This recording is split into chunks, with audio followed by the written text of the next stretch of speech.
யார் வஞ்சிக்கப்படுவார்கள்? வசனம் தெரியாதவர்கள் வஞ்சிக்கப்படுவார்கள். One who is ignorant of the word of God is a candidate for deception.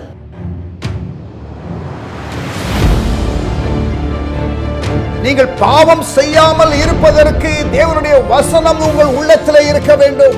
You have to hide the word of God in your heart so that you can live a holy life.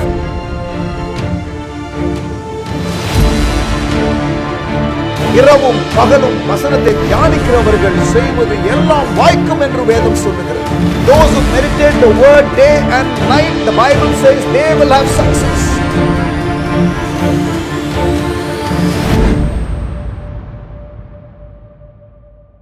Hello, praise the Lord. வாழ்வும் வசனமும் நிகழ்ச்சிக்கு மறுபடியுமாக உங்கள் யாவரையும் அன்புடன் வரவேற்கின்றேன். ஒவ்வொரு நாள் இரவும் 11 மணியிலிருந்து 11:30 மணி வரைக்கும் இந்த புரோகிராமுக்காக ஆவலோடு காத்திருந்து நீங்கள் கேட்கிறதற்காக நன்றி. கர்த்தர் உங்களை ஆசீர்வதிப்பாராக. இன்றுதான் முதல் முறை பார்க்குறீங்கன்னா we welcome you every day night 11 pm to 11:30 pm. வாழ்வும் வசனமும் என்ற இந்த போதனை நேரம் நமக்கு இருக்கிறது. வசனத்திற்கு திரும்ப வேண்டும். God wants us to return to the word. பிரியமானவர்களே, அவருடைய வசனத்திற்கு நடுங்குகிறவர்களையே அவர் நோக்கி பார்ப்பார் என்ற ஒரு வசனம் இருக்கு தெரியுமா? எடுத்துக்கொள்ளுங்கள். ஏசாயா 66 அதிகாரம், ஐசாயா சாப்டர் 66.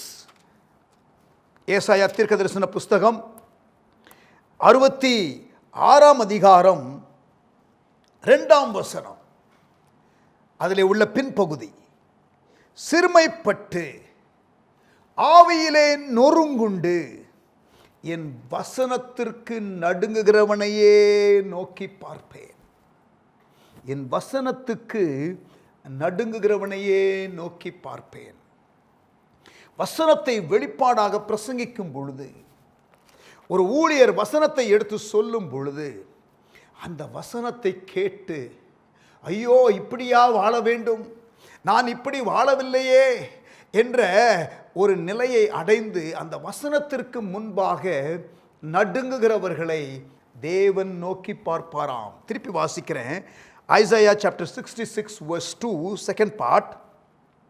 சிறுமைப்பட்டு ஆவியிலே நொறுங்குண்டு என் வசனத்திற்கு நடுங்குகிறவனையே நோக்கி பார்ப்பேன். Those who tremble before the word of God. ஆமென். பிரியமானவர்களே, வசனம் கேட்டு கேட்டு புளிச்சு போன அனுபவம் எல்லாம் வந்துடவே கூடாது. கேட்ட வசனம் தானே, ஆமாம் சபையில் இப்படித்தான் பேசுவாங்க, பைபிள் அப்படித்தான் சொல்லி இருக்கோம் என்று ஏனோதானோ என்ற அணுகுமுறை ஆபத்தான ஒரு அணுகுமுறை. வசனமானது வரும் பொழுது இருதயத்திலே நமக்கு அந்த குத்துண்டு. பிரியமானவர்களே கவனிங்க, என்ன ஆச்சுன்னா, பேதுரு பிரசங்கிக்கும் பொழுது அப்போஸ்தலர் 2ஆம் அதிகாரம், கம் டு ஆக்ட்ஸ் சாப்டர் 2.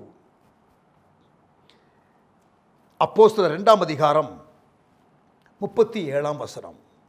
இதை அவர்கள் கேட்ட பொழுது இருதயத்திலே குத்தப்பட்டவர்களாகி, when Peter was preaching on the day of Pentecost, the crowd that were listening to him, they were pricked in their heart.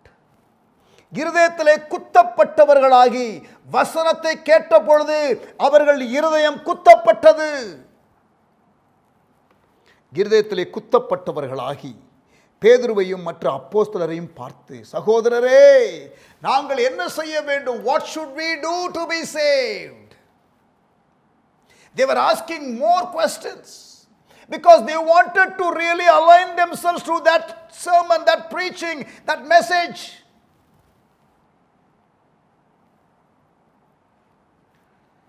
Amen. Hallelujah.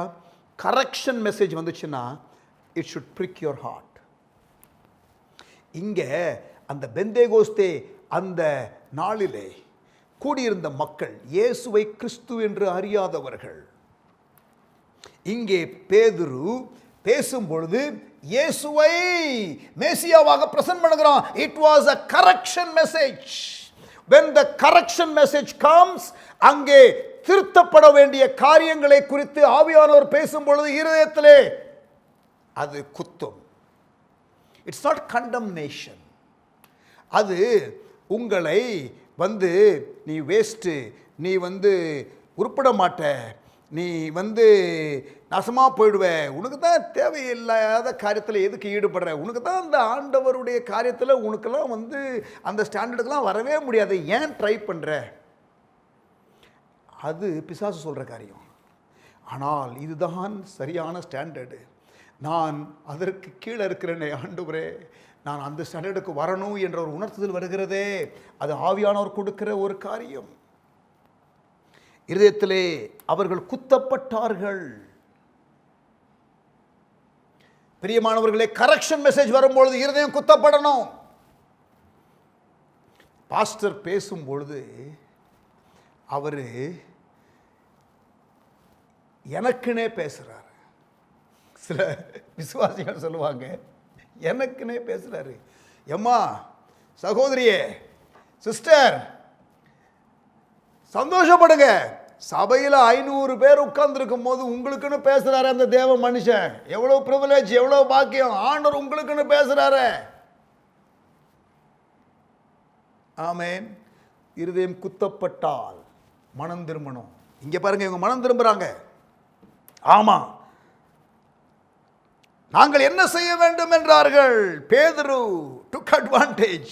நீங்கள் மனம் திரும்பி, ஆமாம், நீங்கள் மனம் திரும்பி ஒவ்வொருவரும் பாவ மன்னிப்புக்கென்று இயேசு கிறிஸ்துவின் நாமத்தினாலே ஞானஸ்தானம் பெற்றுக்கொள்ளுங்கள். ஆமாம், மூவ் ஃபார்வர்ட். சும்மா அதையே பழைய காரியத்தை பேசிக்கிட்டு தப்புன்னு தெரிஞ்சிருச்சு இல்லை, மனம் திரும்புங்க, யூட்டர்ன் பண்ணுங்க, மூவ் ஃபார்வர்ட் இந்த ரைட் டைரக்ஷன் அப்படின்னு பேசிட்டாரு. அன்னைக்கு ரட்சிக்கப்பட்டவர்கள் 3000 பேர். கரெக்ஷன் மெசேஜ் வரும் பொழுது இருதயம் குத்தப்படும். புது வெளிப்பாடுகள் வரும் பொழுது, இதுவரை கேட்காத டீச்சிங்கு, வசனத்திலிருந்து ஒரு புது ட்ரூத்து, ஒரு ரெவலேஷன் வரும்பொழுது இருதயம் கொழுந்து விட்டு எரியும். லூக்கா 24 நேற்று தினத்தில் சொன்ன தெரியுமா? உயிர்த்தெழுந்த இயேசு, the resurrected Jesus, when he gave Bible study for the disciples, their hearts were warmed. பிரியமானவர்களே, correction message will prick your heart. New revelations, learnings will warm your heart. Amen. Hallelujah. வசனத்தை கேட்கும் பொழுது எப்படி இருக்குது உங்களுக்கு? வசனம் கேட்கும் போது தூக்கம் வருது பாஸ்டர். ஐயோ, என்ன சொல்கிறது உங்களை? ஒரு உண்மையாக நடந்த ஒரு சம்பவத்தை சொல்கிறேன். சென்னையில் ஒரு இடத்துல சர்ச் இருக்குது, ஒரு அசம்பிளிஸ் ஆஃப் காட் சர்ச்சு. அந்த சர்ச்சு பக்கத்தில் நிறைய வீடுகள் இருக்குது.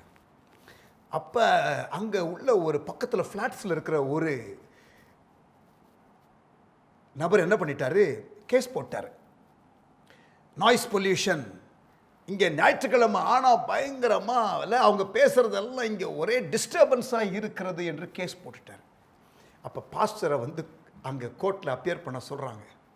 அங்கே கோர்ட்டில் பாஸ்டர் சொல்லியிருக்கிறாரு, சார், நீங்கள் இவர் சொல்கிறத நீங்கள் உண்மையான டெஸ்ட் பண்ணணும் சார். என்ன சொல்கிறீங்க சார்? ஞாயிற்றுக்கிழமை நீங்கள் எங்கள் சபைக்கு பாருங்கள் சார். நான் பிரசங்கம் பண்ணும் பொழுது எங்கள் சபையில் இருக்கிற 400 பேரில் ஒரு 5-6 பேராக தூங்குறாங்க சார். உள்ளே இருக்கிறவனே தூங்கும் பொழுது இவர் பக்கத்தில் தள்ளி இருக்கிறவர் எப்படி சார் தூங்க முடியலன்னு கம்ப்ளைண்ட் பண்ண முடியும்? நீங்கள் வேணால் பாருங்கள் சார். அங்கே எல்லோரும் சிரிச்சிட்டாங்களாம் கோர்ட்டில். பிரியமானவர்களே, கவனிங்க, ஜோக்குக்காக நான் சொல்கிறேன். Although it is a real incident. நிறைய சபையில் பாஸ்டர் பேசும்பொழுது நாங்கள் தான் மேலே பார்க்குறோமே, இங்கே பாருங்கள், அப்படியே என்ன பண்ணுவாங்க தெரியுமா? அப்படியே அப்போ டக்குன்னு பேசலாம் சில பார்ப்பாங்க, அப்படியே பார்ப்பாங்க, தெரியும் இது நம்மளை பார்க்குற மாதிரி நடிப்பாங்க சிலர். சபைக்கு போக ஆரம்பித்ததுக்கப்புறம் கொஞ்ச நாள் கழித்து ஒரு புது பழக்கம், ஒரு நியூ ஸ்கில் டெவலப் ஆகிருக்கும். என்ன ஸ்கில்லு? கண்ணை திறந்துக்கிட்டே தூங்குறது. என்னது? கண்ணை திறந்துக்கிட்டே தூங்குறது. அப்படியே பார்ப்பாங்க, பார்த்துருக்கீங்களா? எங்களுக்கு அதெல்லாம் தெரியும், நாங்கள் தான் எத்தனை வருஷமாக பார்க்குறோம். அப்படியே பார்ப்பாங்க, அப்படியே பார்ப்பாங்க. உங்களை பார்க்குற மாதிரி இருக்கும், ஆனாலும் ஆக்சுவலாக பார்க்கல, அப்படியே இருக்கும். சொல்கிறது புரியுதா? ஆமாம் பிரியமானவர்களே, வசனத்தில் வாஞ்சை இருக்கணும். கரெக்ஷன் மெசேஜ் வரும்பொழுது குத்தும், புது வெளிப்பாடு வரும்பொழுது இருதயம் கொழுந்து விட்டு எரியும். சுவிசேஷ செய்தியை நம்ம பேசும் பொழுது, ஊழியக்காரராகிய நாலாம் ஆண்டவர்கிட்ட கேட்பேன், ஆண்டவரே நான் சுவிசேஷ செய்தியை சொல்லும் பொழுது மக்களுடைய இருதயம் திறக்கப்படணும். லீதியாளுடைய உள்ளம் திறக்கப்பட்டது. அப்போஸ்தலர் 16ஆம் அதிகாரம் பவுல் போய் பிரசங்கிக்கும் பொழுது நான் கிறிஸ்டியன்ஸ், இயேசு அறியாதவர்கள் இயேசுவை கூட சொல்லும்போது அவங்க இருதயம் திறக்கப்படணும். கரெக்ஷன் மெசேஜ் வரும்பொழுது விசுவாசி குத்தப்படணும். நம்ம டீச் பண்ணும் பொழுது புது சத்தியங்கள் வசனத்திலிருந்து வெளிப்பாடுகள் சொல்லும் பொழுது இருதயம் கொழுந்து விட்டு எரியணும். பிரியமானவர்களே, அப்படிப்பட்ட அனுபவத்தை தேவன் தரும்படி நீங்க எதிர்பாருங்க. உங்க ஊழியர் பிரசங்கம் பண்றதுக்கு முன்னாடி சபையில், ஆண்டவரே எங்க பாஸ்டர் பேசும்போது ரட்சிக்கப்படாதவங்க வந்தா அவங்க இருதயம் திறக்கப்படணும். ஆண்டவரே திருந்தாத ஆட்கள் சபைக்குள்ளே இருந்தா செய்தி வரும் பொழுது கேரக்டர் ஃப்ளால இருக்கிறவர்கள், தொடர்ந்து பாவத்தில் இருக்கிறவர்கள், ஆண்டவரே எங்க ஊழியக்காரர் பேசும் பொழுது அவர்களுடைய இருதயம் குத்தப்படணும். ஆண்டவரே, ஆண்டவரே வளர்கிறவர்கள் வசன வெளிப்பாடுகளை கேட்கும் பொழுது இருதயம் கொழுந்து விட்டு எரியணும். ஆண்டவரே, ஆமேன். வசனத்திற்கு நடுங்குகிறவனையே நான் நோக்கி பார்ப்பேன். பிரியமானவர்களே, ஆதி திருச்சபையில் அப்போஸ்தலர்கள் அந்த ஆரம்ப சபையை, எருசலேம் சபையை லீடர்ஷிப் கொடுத்து நடத்தினதான தலைவர்கள், அவர்களை குறித்து நான் ஒரு சில வார்த்தைகளை சொல்லுகிறேன், கவனியுங்கள். அப்போஸ்தலர் 2ஆம் அதிகாரத்தில் அந்த 3000 பேர் ரட்சிக்கப்பட்டாங்க தெரியுமா? பேதுரு பிரசங்கம் பண்ண உடனே அவர்கள் என்ன பண்ணினார்கள்? What did they to? Acts 2:42. அப்போஸ்தலர் 2:42 41ஆம் வசனம் முதலாவது வாசிக்கிறேன். அப்போஸ்தலர் 2:41. அவனுடைய வார்த்தையை சந்தோஷமாய் ஏற்றுக்கொண்டவர்கள் ஞானஸ்நானம் பெற்றார்கள்.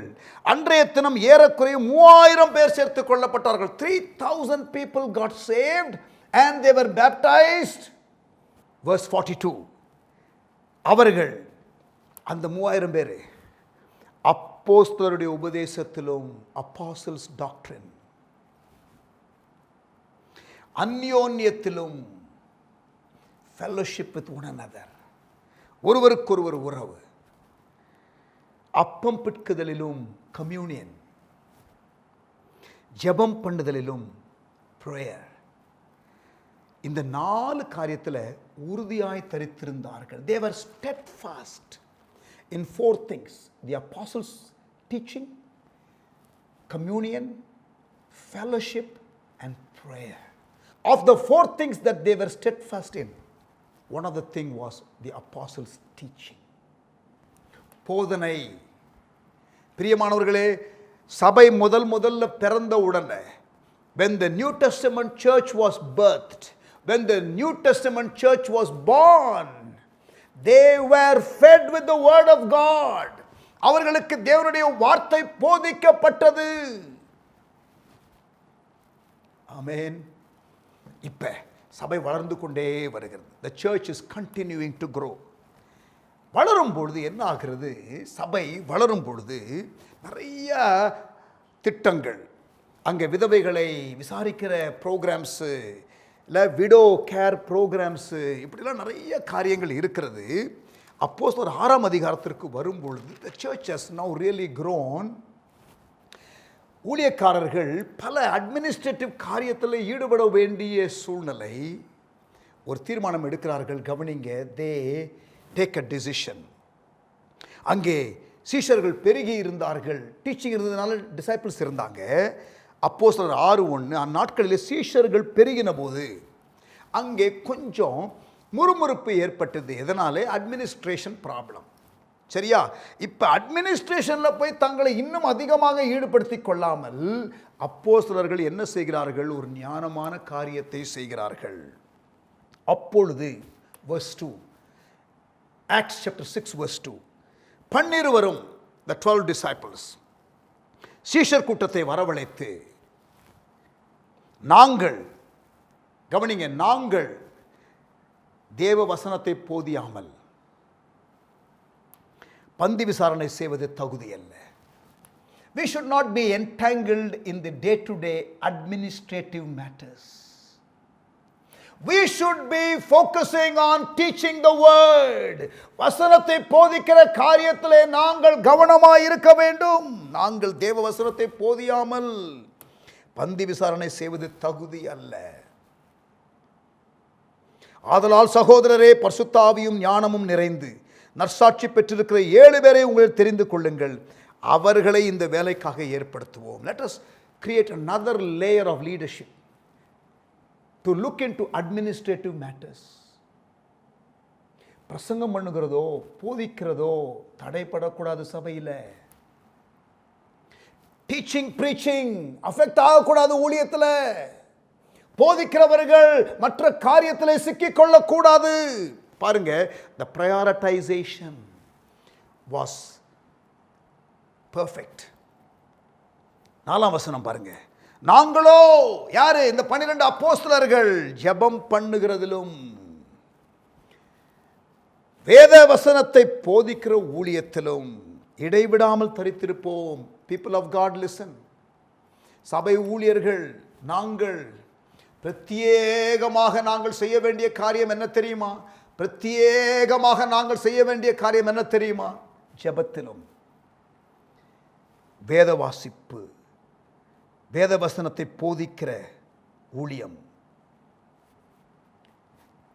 நாங்களோ ஜெபம் பண்ணுவதிலும் தேவ வசனத்தை போதிக்கிற ஊழியத்திலும் இடைவிடாமல் தரித்திருக்கும்படி இன்னொரு லேயர் ஆஃப் லீடர்ஷிப்பை ஏற்படுத்துகிறோம் என்று சொல்லுகிறார்கள். ஆமென். டீச்சிங், ஆமென், போதிக்கிற ஊழியம். ஆண்டவருடைய கிருபையினால நான் 1990 ஆக்டிவாக நான் போதிக்கிறேன். இன்ஃபேக்ட் நான் 1987 நான் போதிக்க ஆரம்பித்து விட்டேன். எனக்கு வந்த தீர்க்க தரிசன வார்த்தை 1987, you will be a teacher of my word. First ever prophecy for me. 1987 December 1st week. இன்றைக்கு நான் என்னென்ன செய்கிறேனோ அத்தனையும் கிளியரா ஒரு 3 சென்டென்ஸில் 4 சென்டென்ஸில் ஒருவர் தீர்க்க தரிசனம் உரைத்தார். I am so grateful to God for that prophetic word. நான் அதை எழுதி வைத்திருக்கிறேன். அன்றைக்கு எனக்கு பைபிள் ரொம்ப தெரியாது.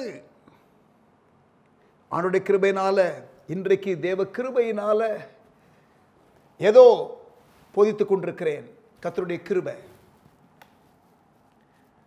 ஆமென். 1990 எனக்கு, நான் பாருங்க சண்டே ஸ்கூலுக்கும் போனதில்லை. நான் சபைக்கு முதல் 19 வருஷம் போனதில்லை என் லைஃப்பில். வாழ்க்கையில் ஏற்பட்ட ஒரு கிரைசிஸில் நான் ரட்சிக்கப்பட்டேன். எங்கள் அப்பா திடீரென்று இறந்து விட்டார் தன்னுடைய 47வது வயதில். எனக்கு 19 வயசு. I am the eldest son in the family. I was still studying in Polytechnic. என்ன செய்வதென்று தெரியாது. எங்கள் அப்பாவுடைய பிணத்தை எடுத்து அடக்கம் பண்ணுறது கூட எங்கிட்ட காசு இல்லை. It was a crisis in our life. அந்த நேரத்தில் இயேசுவை எங்களுக்கு அறிமுகப்படுத்தினார்கள். இன்னொரு முறை டீட்டெயிலாக என்னுடைய டெஸ்டிமனி சொல்கிறேன். ஸோ பைபிள் அதுக்கு முன்னாடி வாசித்தது கிடையாது. அந்த கிரைசிஸில் தான் இயேசுவை அறிமுகப்படுத்தினார்கள். சபைக்கு போக ஆரம்பித்தேன், ரட்சிக்கப்பட்டேன். ஸோ பைபிள் ஸ்டோரிஸ் எனக்கு தெரியாது. எப்படியோ 5 ஆண்டுகள் அப்படி இப்படி செஞ்சுக்கிட்டு இருக்கிறேன். 1990 ஒரு 40 days ஃபாஸ்டிங் அண்ட் ப்ரேயர். என்னுடைய பர்த்டே 25th பர்த்டே அன்னைக்கு முடிக்கிற மாதிரி 40 days ஃபாஸ்டிங். அப்படி நான் ஆண்டோட சமூகத்தில் ஜெபிச்சுக்கிட்டு இருக்கிறேன் தனியாக. Only reading Bible praying, reading Bible praying. வேறு எல்லா வேலையும் நான் தூக்கி போட்டேன். I was just 25 years old. அந்த டைமில் ஆண்டவர் எனக்கு வசனத்தில் ஒரு ஆசை, வசனத்தில் ஒரு வெளிப்பாடு. எனக்கு அதை படிக்கும் பொழுது இருதயம் கொழுந்து விட்டு எரிகிற அனுபவம் எனக்கு 5 ஆண்டுகளுக்கு பிறகு தான் நான் கன்ஃபஸ் பண்ணுறேன். 1985 ரட்சிக்கப்பட்டேன். ஆனால் 1990 ஒரு 40 நாள் உபவாசம் இருந்து ஜெபிக்கும் பொழுது பைபிளை நான் படிச்சுக்கிட்டே இருப்பேன், ஜெபம் பண்ணுவேன். Only prayer, only word. பிரியமானவர்களே, word of God started coming alive. எனக்கு இருதயம் அப்படியே கொழுந்து விட்டு எரியும், கொழுந்து விட்டு எரியும். 40 days of treat, miracles of Jesus, Matthew, Mark, Luke, John, Matthew, Mark, Luke, John, Matthew, Mark, Luke, John. அதே மிரக்கல் 4 சாப்டர்லையும் 4 புக்லையும் இருக்கிறத எடுத்து அப்படி கம்பேர் பண்ணி I started receiving revelations. அதை நான் ஷேர் பண்ணும்பொழுது மற்றவர்கள் அப்படியே கண்ணில் ஸ்பார்க் இருக்கிறத பார்த்தேன். பிரியமானவர்களே, may God give you that kind of an experience. May there come a breakthrough for you in the reading of God's word. வசனத்தை வாசிக்கிறதுல அந்த நாட்டத்தில் ஒரு பிரேக் த்ரூ வருவதாக.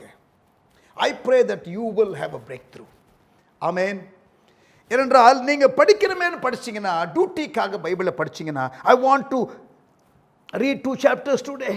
சர்ச்சில் சொல்லியிருக்கிறாங்க 2 சாப்டர் படிக்கணும் டெய்லின்னு, எங்கள் அம்மா சொல்லியிருக்கிறாங்க. I want to do this, I have to do this. பிரியமானவர்களே, அது it's a duty. No, no, no, no. It should be a delight.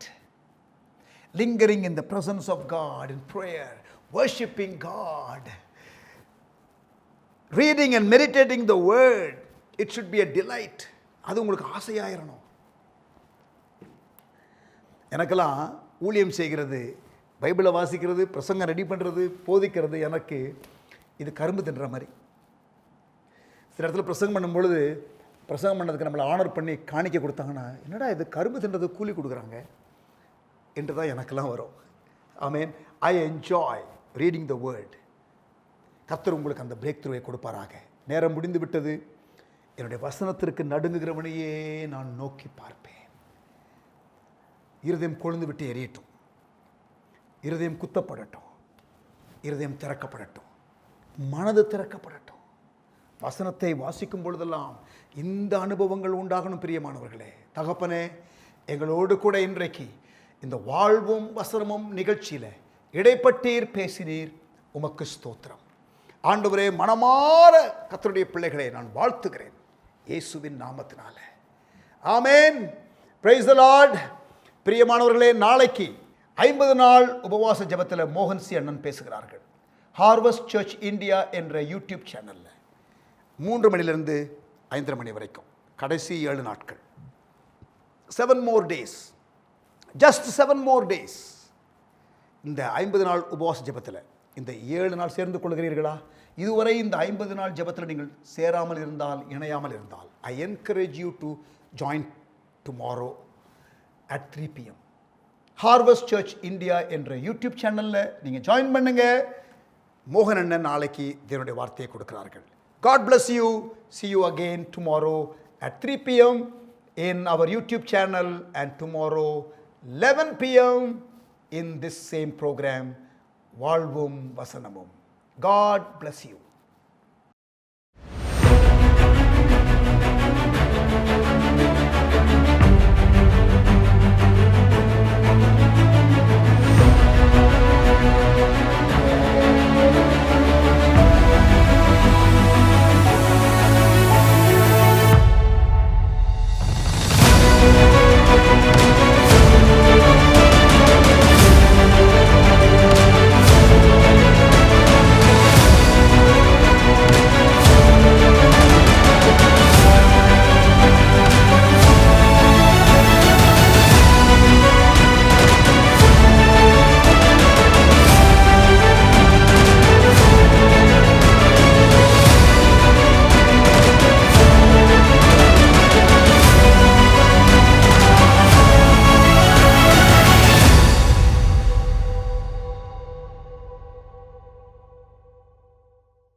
சென்னையில் ஹார்வெஸ்ட் திருச்சபை மூலம் 1999 ஆண்டு துவங்கி ஒவ்வொரு ஆண்டும் குறுகிய கால ஊழியர் பயிற்சி நடைபெற்று வருகின்றது.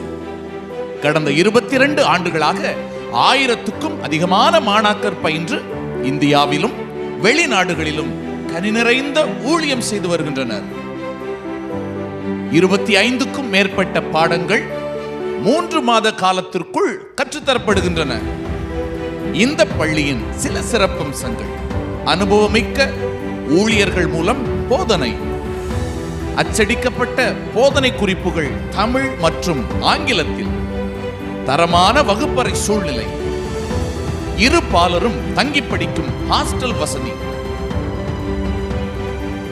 ஊழிய அழைப்பை புரிந்து கொள்ள நடைமுறை ஆலோசனை.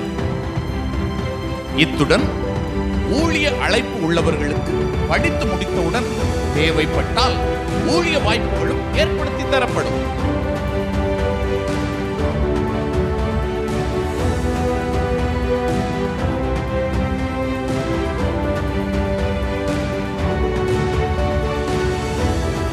பதினெட்டு வயதிற்கு மேற்பட்ட ரட்சிக்கப்பட்ட எந்த வயதினரும் சேர்ந்து படிக்கலாம். பதிவு மற்றும் விவரங்களை பெற உடனே எமது அலுவலகத்தை தொடர்பு கொள்ளுங்கள். தொலைபேசி எண் 9382894411. குறைந்த இருக்கைகளே உள்ளன. உங்கள் இருக்கைக்கு முந்துங்கள். இது ஒரு 12 வார ஜீவியமாற்ற பயிற்சிக்கான அருமையான வாய்ப்பு. இன்றே பதிவு செய்யுங்கள்.